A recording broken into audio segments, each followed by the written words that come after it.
Quel est le lien entre la Chine, les États-Unis, l'Inde, le Nigeria et la Russie? Vous l'avez deviné, leur population. Ces pays-là font partie des pays les plus peuplés des différents continents, des 5 grands continents, avec une population combinée estimée à 1,4 milliard d'habitants. Alors, face à cette forte croissance démographique, qu'arrivera-t-il si la population devenait tellement nombreuse qu'il serait impossible de nourrir tout le monde?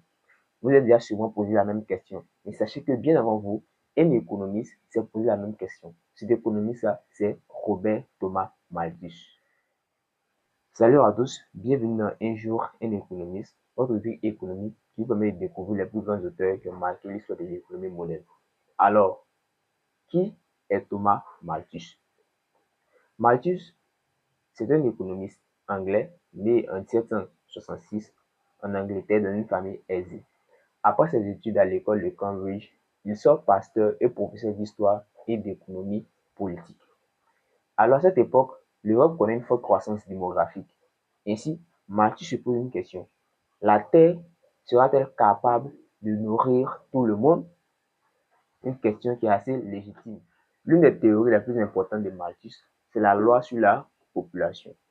Dans son livre de 1798, Essai sur les principes de la population, Malthus avance une idée choc.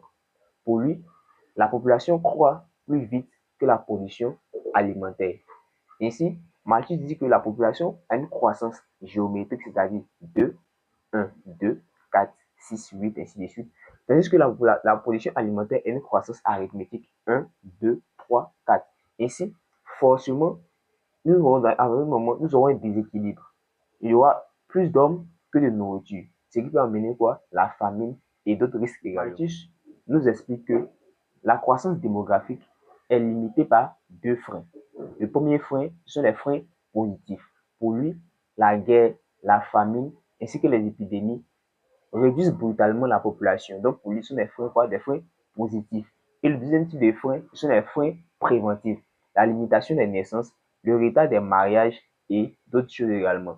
Ainsi pour lui, pour réduire la population, soit nous avons des freins positifs, soit nous avons des freins préventifs.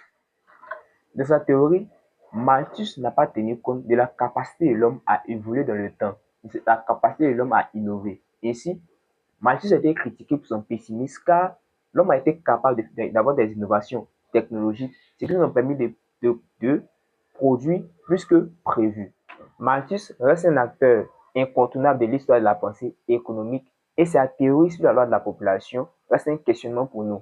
Comment trouver un équilibre entre croissance démographique et ressources limitées? Merci d'avoir suivi cet épisode de Un jour, un économiste. N'oubliez pas d'activer la cloche de notification et de vous abonner et proposez-moi des auteurs que vous voulez découvrir dans les prochaines vidéos à venir. Merci et ciao.